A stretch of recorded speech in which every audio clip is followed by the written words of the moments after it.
6:58. Buenos días, dominicanos, dominicanas, ciudadanos y ciudadanas del mundo. Julio Martínez Pozo. Los comentarios de los temas más importantes en el programa de mayor influencia de la radio y la televisión nacionales. Buenos días a todo el equipo del Sol de la Mañana. Buenos días a nuestras audiencias, a la de Telefuturo, Canal 23 y a la de Sol. Y desde luego todas las personas que siguen nuestros contenidos a través de las plataformas digitales. Identificamos de inmediato los temas que nos proponemos tratar en el día de hoy. Bueno, señores, hablamos de los 212 años del natalicio del padre de la patria. Dos mechas cortas estremecen las relaciones colombo-estadounidense. Davo escucha lo que no quiere oír. Pero quisiera unirme, pues, en un abrazo solidario a la familia de el distinguido abogado José Rafael Ariza, que ayer murió de manera sorpresiva, de manera inesperada. Parece que se le presentó un evento cardíaco. Un abogado muy tenaz, pero además un deportista, una persona que se ejercitaba.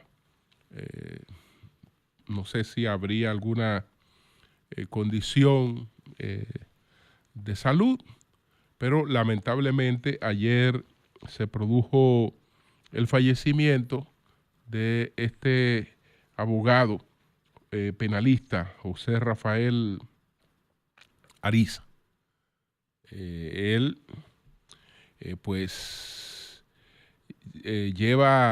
llevó la marca de un acontecimiento de esos que suelen ser fáciles de juzgar cuando le ocurre a los otros, cuando son acontecimientos que uno lo puede ver, evaluar a distancia con frialdad, pues resultan fáciles de juzgar. En el fragor de la vivencia propia, cuando el cerebro prehistórico nos invade, otra cosa es. Pero Ariza, pues, restableció su vida en sociedad, su ejercicio profesional, después de haber pasado por la justicia a raíz de aquel acontecimiento, y creo que no hubiese vuelto a incurrir en una cosa como esa después que la madurez y la reflexión le asaltaron. Tenía la oportunidad con frecuencia de compartir con él. Me dispensó su amistad, su distinción, y la verdad es que me entristeció mucho conocer ayer esta triste noticia de la muerte de José Rafael Ariza. A sus compañeros de oficina, a toda su familia, nuestra solidaridad. Señores, nosotros regresamos de la jornada de Fitur 2025. Una jornada extenuante, pero una jornada muy favorable, muy provechosa para la República Dominicana. ahí están los resultados. El turismo es uno de los principales puntales de nuestra economía y tiene que seguir siendo uno de los principales puntales de nuestra economía. Y el turismo no es solo el turismo, porque se eslabona con toda la estructura productiva del país. Fitur no es una feria, digamos, agropecuaria, pero ¿cuál es el destino de muchos de los productos dominicanos? Esos productos dominicanos se consumen en nuestros hoteles. Se consumen en nuestros hoteles. Y muchas otras actividades, pues también se desarrollan mancomunada con este crecimiento que va experimentando el sector turístico. ¿Cuáles son los resultados de Fitur 2025? La República Dominicana, de nuevo, gana como el mejor stand de la feria de Fitur 2025. El mejor stand. No quiere decir que haya sido el más costoso, porque el stand de México, en términos de ampulosidad y de inversión, debía ser uno de los más costosos de esa feria. El stand dominicano, el principal, el número uno de la feria de Fitur. Pero no número uno solamente por el atractivo de este stand, sino que también, además de ganar el premio de stand número uno en Fitur 2025, es el sexto en términos de sostenibilidad. Pero entonces, vamos a los números, vamos a los resultados económicos. Estamos hablando de proyectos por encima de los 7,000 millones de dólares. Estamos hablando de proyectos, bueno, los proyectos son por 6,750 millones de dólares. Proyectos de construcciones de nuevos proyectos turísticos por 6,750 millones de dólares. El año pasado fue muy exitosa para la República Dominicana y siempre la República Dominicana ha venido con éxitos desde Fitur. Pero el año pasado las inversiones alcanzaron una proyección de 3,500 millones de pesos. Es decir, que este año se duplicaron las inversiones proyectadas para este 2025 o para los próximos 18 meses, porque estos proyectos no se desarrollan en un año. Después que arrancan, duran cuando menos 18 meses en su fase de desarrollo. Entonces, los bancos dominicanos que allí actúan como un pool de banca dominicana, dando un gran ejemplo de unidad, un pool de banca dominicana para respaldar la inversión en República Dominicana. Entonces, esto se divide en 2,500 millones a través del Banco Popular, 2,000 a través del Banco de Reserva, 2,000 a través del BHD, 250 a través de Proamérica. Estamos hablando de 7,400 nuevas habitaciones que están proyectadas. Pero además, señores, tenemos proyectadas la apertura de 500,000 nuevos asientos aéreos entre Iberia, Europa, también Aeroméxico, Transan y otras líneas. 500,000 nuevos asientos.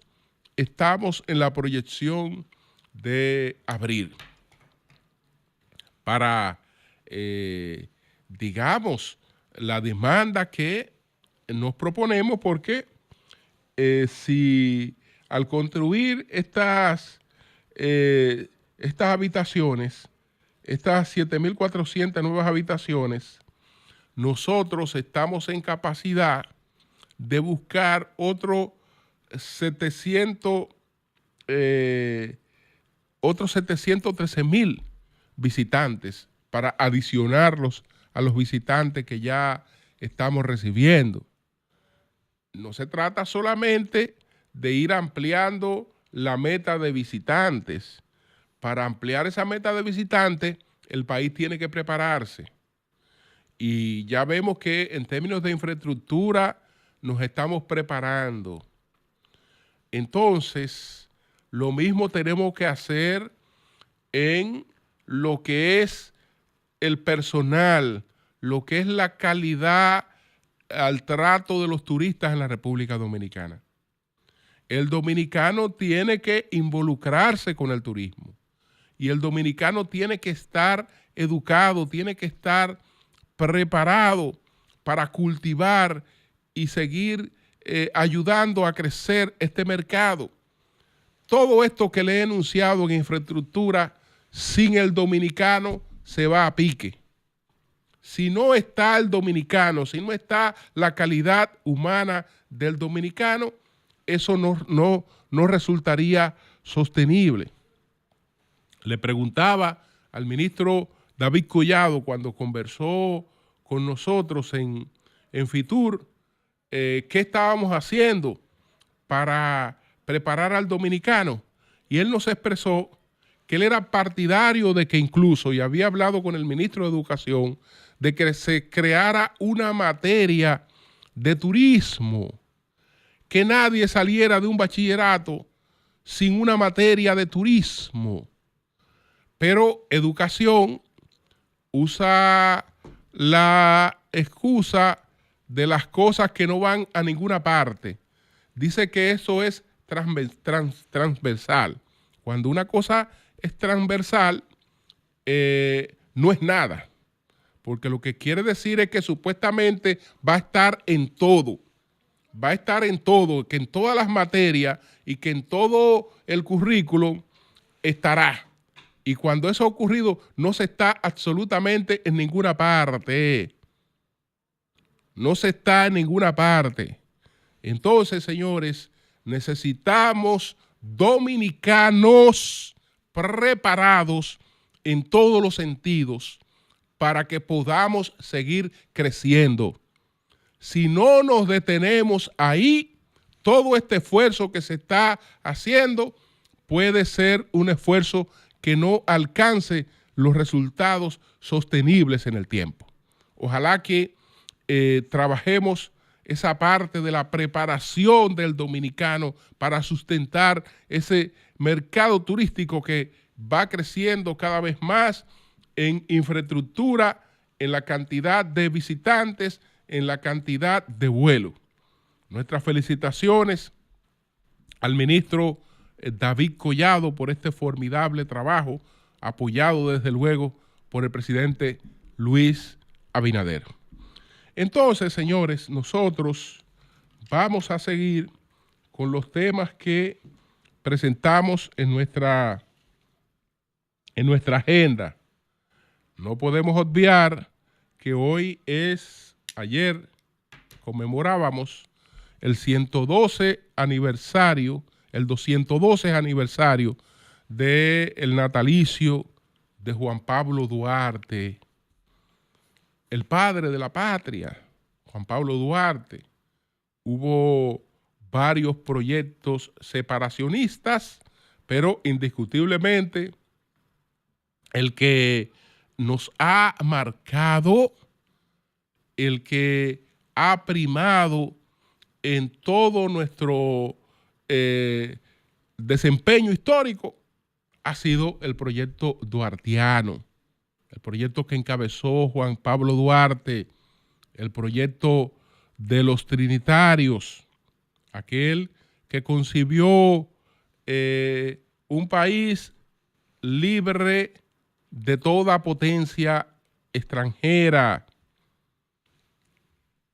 Habían por lo menos 4 proyectos separatistas, pero cada uno de esos otros proyectos separatistas tenía la intención de liberarnos del yugo haitiano, pero nos afiliaba al protectorado de otra potencia.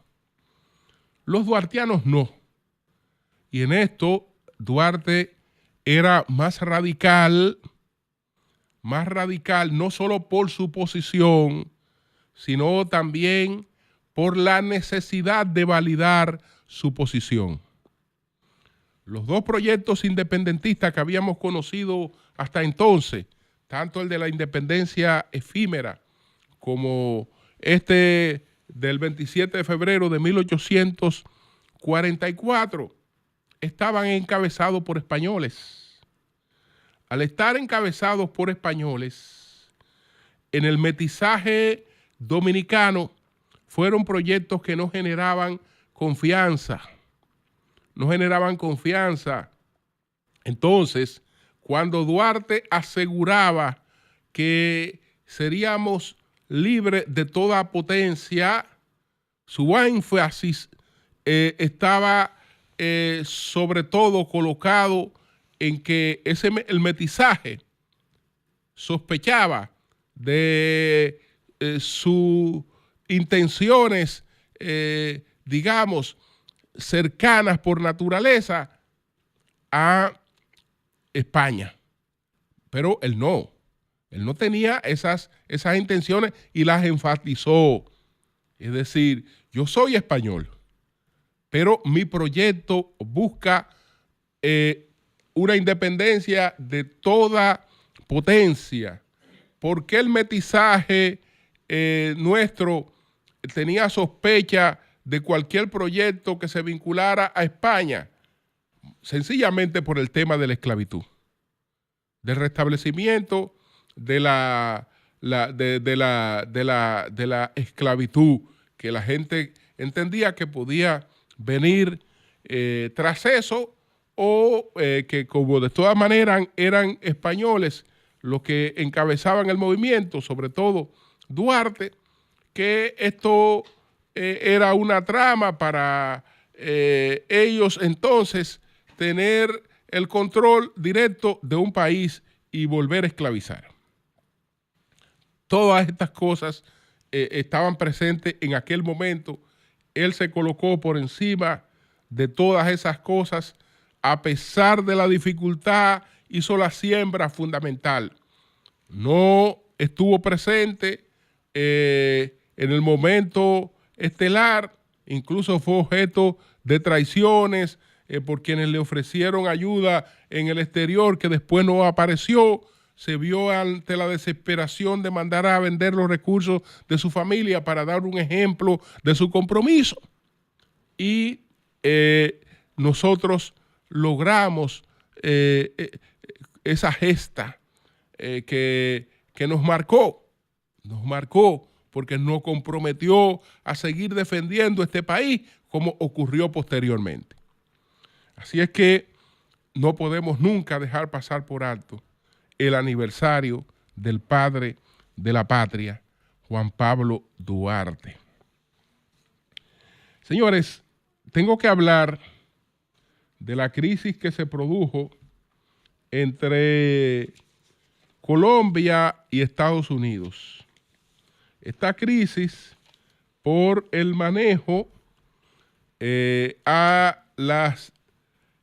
tema de las deportaciones que está produciendo el presidente Donald Trump, que las anunció y las inició de inmediato.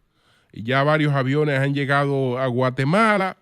El conflicto se da con Colombia. En principio, el presidente colombiano, Gustavo Petro, tiene la postura de lo que hay que hacer en este caso, porque él no puede recibir brasileños en Colombia. Él no puede recibir venezolanos en Colombia. Él no puede recibir haitianos en Colombia. Pero desde luego que los colombianos no son otra cosa que siempre bienvenidos cuando regresen a su país bajo cualquier circunstancia. Entonces eran colombianos los que estaban enviando de retorno a Colombia. Petro en principio dijo que los recibieran de manera agradable, que se les recibiera con flores, pero después se irritó al conocer de que supuestamente no era un traslado con respeto a la dignidad de esas personas. Es un vuelo donde se tomaban medidas porque estas personas pudieran resistirse, pudiera crearse una situación de crisis. El caso es que él despertó una crisis innecesaria porque entró en un pulso con Donald Trump, un pulso totalmente desigual, que ningún presidente democrático lo resiste, y no hay que mandar un soldado, no hay que mandar un solo soldado, no hay que invadir a un país para hacer que un presidente lo cumpla. Las dependencias de nuestras economías se encargan por sí solas de cuestiones como esta. Y sobre todo, cuando se trata de la devolución de nacionales de un país. De nacionales de un país. Trump no le está proponiendo a Colombia que acepte militares para invadir a Venezuela o que se constituya en una base porque ya eso vulnera la soberanía de Colombia. No, estamos hablando de la devolución de colombianos. Que si usted se queja del trato que le están dando allá, recíbalo usted y dele buen trato. Y critique eso, pero bajo ningún concepto se puede resistir a recibir colombianos. ¿Qué crisis creó? Bueno, usted mecha corta, Petro. Bueno, Trump es más mecha corta todavía. Suspendió los visados en la embajada de Colombia e inmediatamente ordenó un incremento de los aranceles. Petro quiso hacer lo propio. Dije que le iba a exigir visa a unos 15,000 estadounidenses que supuestamente están ilegales en Colombia y que iba a tomar medidas contra los aranceles, etcétera, etcétera, cuando la economía colombiana, pero ninguna de nuestras economías resiste ese pulso. Las principales exportaciones petroleras de Colombia se dan a Estados Unidos, es decir, Colombia es el cuarto mayor proveedor de petróleo crudo de Estados Unidos, uno de los grandes exportadores de café a Estados Unidos, entre otras cosas. Es decir, ningún presidente democrático resiste ese pulso. Y repito, para doblarte el pulso, no hay que enviarte ningún soldado a invadirte. Es que la dependencia económica por sí sola resuelve esta cuestión. Ya sabemos que era un conato, y yo me imaginaba que era un conato porque ahí se iba a producir de inmediato mediación. De inmediato se iba a producir mediación. Y ya el asunto se va apagando. Ya el asunto se va apagando. Colombia ha aceptado que va a recibir a sus deportados bajo los términos de Estados Unidos, etcétera, etcétera. Y eso pasará. Eso pasará. Lo que tenemos que estar acostumbrados a presenciar una serie de conflictos y de acontecimientos, porque en el mundo que estamos viviendo, en las circunstancias en las que estamos viviendo, hay muchos cambios, producto de situaciones acumuladas que pueden en cualquier momento tomar la característica de crisis. Entonces quiero pasar al foro de Davos, con tres expositores que hablaron en Davos. Por eso es que decía que Davos había escuchado lo que no quería oír. Porque uno de esos tres expositores fue Donald Trump. El foro de Davos del año 2019, estamos en el 2023, pero desde el 2019, el foro de Davos incluía entre los peligros la polarización desatada por Donald Trump. Y en los foros posteriores, uno de los peligros que decía Davos, que Davos identificaba para la economía del mundo, era un posible regreso de Trump. Entonces, Trump, el que habló en Davos, era identificado por Davos como uno de los posibles riesgos de la economía mundial. Ya ustedes ven si ahí había un buen espíritu para escuchar a aquella persona. Y él habló ahí de cosas fundamentales, que el que quiera invertir, el que quiera aranceles bajos en Estados Unidos, que fabrique en Estados Unidos. Y ya eso yo lo puedo analizar posteriormente, porque hay dos discursos que son en los que quiero detenerme un poco más. Solo quería destacar que ese Trump que habló en Davos era identificado por Davos como uno de los riesgos que enfrentaba el futuro de la economía mundial. Entonces hablaron dos líderes, uno de izquierda o hacia la izquierda y otro de derecha, que fue Javier Milei y el presidente del gobierno español, el presidente Pedro Sánchez. ¿En qué insistió Milei? Milei no se fue a la parte económica, que pudiera ser uno de los principales intereses de este foro, sino que se fue a la parte ideológica y le enrostró a Davos ser uno de los promotores, y es así, de la llamada agenda woke. Le enrostró su promoción a esa agenda. Solo que Davos, entiendo yo, promueve la agenda woke, pero no es por su interés en la agenda woke. Davos promueve la agenda woke porque Davos, su interés es el globalismo. Y la agenda woke no es el objetivo per se de Davos. Lo que persigue la agenda woke es fraccionar a la sociedad hasta un nivel en que sea fácil imponer la otra agenda, que es una agenda que pretende pues suplantar, no sustituir, pero sí dirigir el poder político. Es decir, estamos hablando de la creación de estructuras supranacionales que se coloquen por encima del Estado-nación. El poder del Estado-nación está, digamos, limitado por un territorio. Una de las limitaciones del Estado-nación es el territorio, y es una de sus definiciones, porque para que exista un Estado-nación tiene que haber un territorio.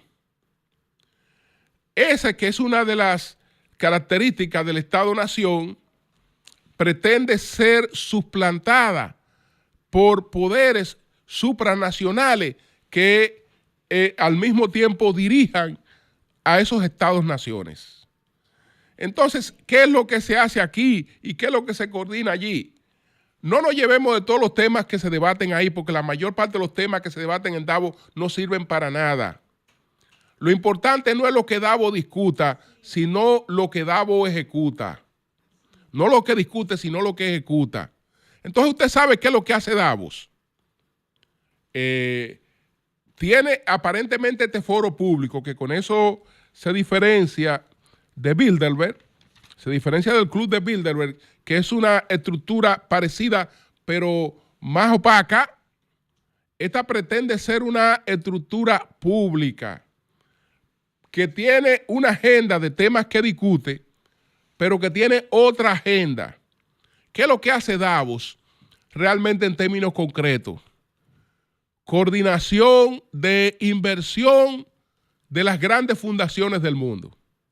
Esas fundaciones manejan más que el PBI de muchos países.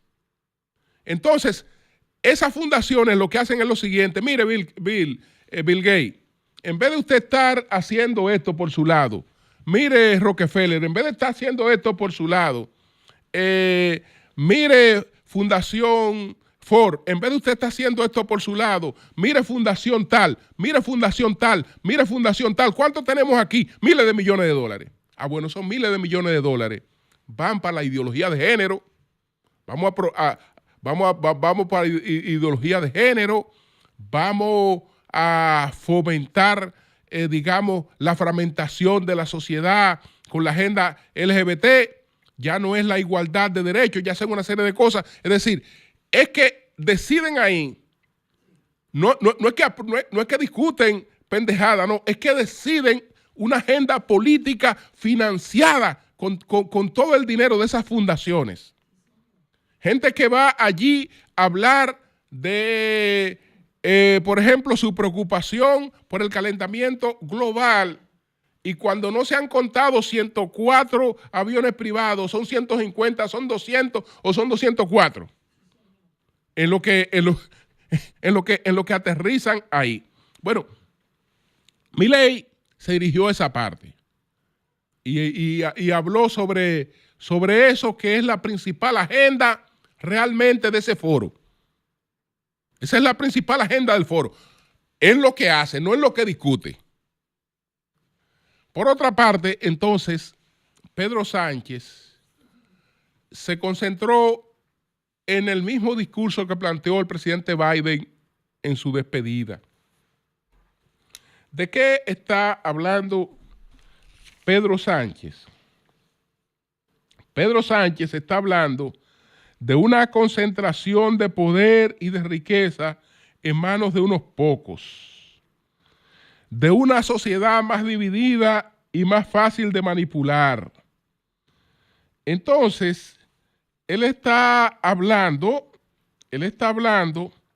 de unos tecnomillonarios, como le llamó, de unos tecnomillonarios que buscan y ya tienen en cierta medida ciertos controles de la sociedad a través de el manejo que le han dado al tema de su dominio, de su predominio tecnológico. Cómo ese predominio tecnológico se ha constituido en un peligro para la democracia, porque dice Pedro Sánchez, ya no prima el análisis sobre nada.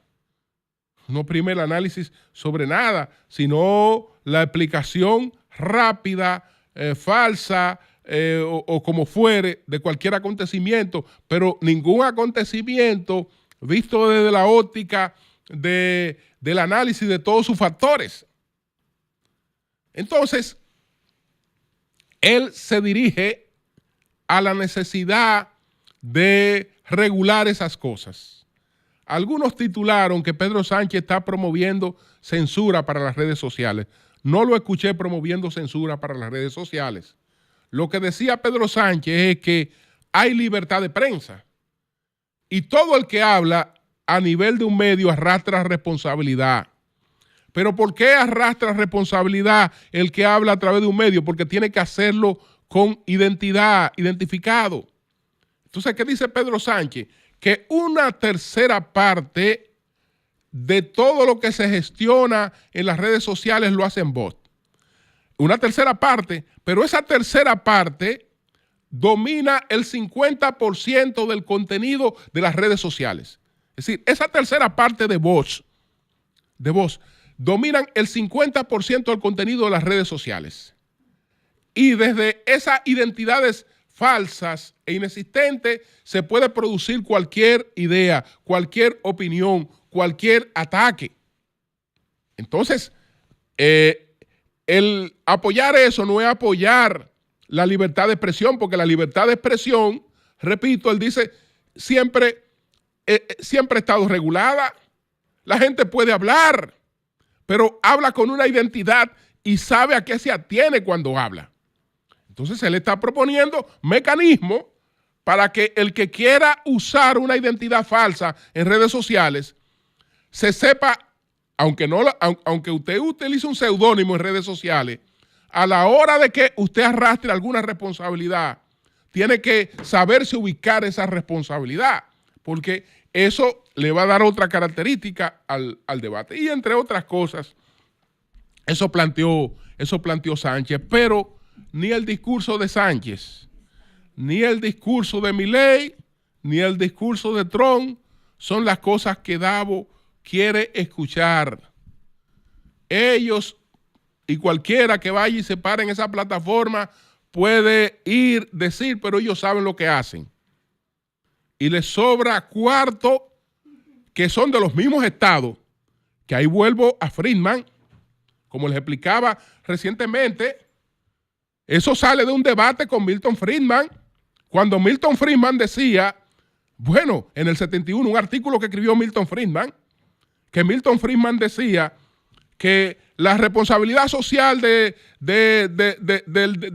negocio, del empresario, es producir riqueza. Decía Milton Friedman, mira empresario, a mí no me hable de otra responsabilidad social que no sea producir riqueza. No, don Milton, nosotros queremos ser responsables sociales, pero venga acá, usted lo que quiere es ser político, usted lo que quiere es coger los cuartos que debe darle al Estado para usted ponerse a ser político usted mismo. No, dele su cuarto al Estado, produzca riqueza, dele su cuarto al Estado y que el Estado y que los que son elegidos para la política dirijan las políticas sociales.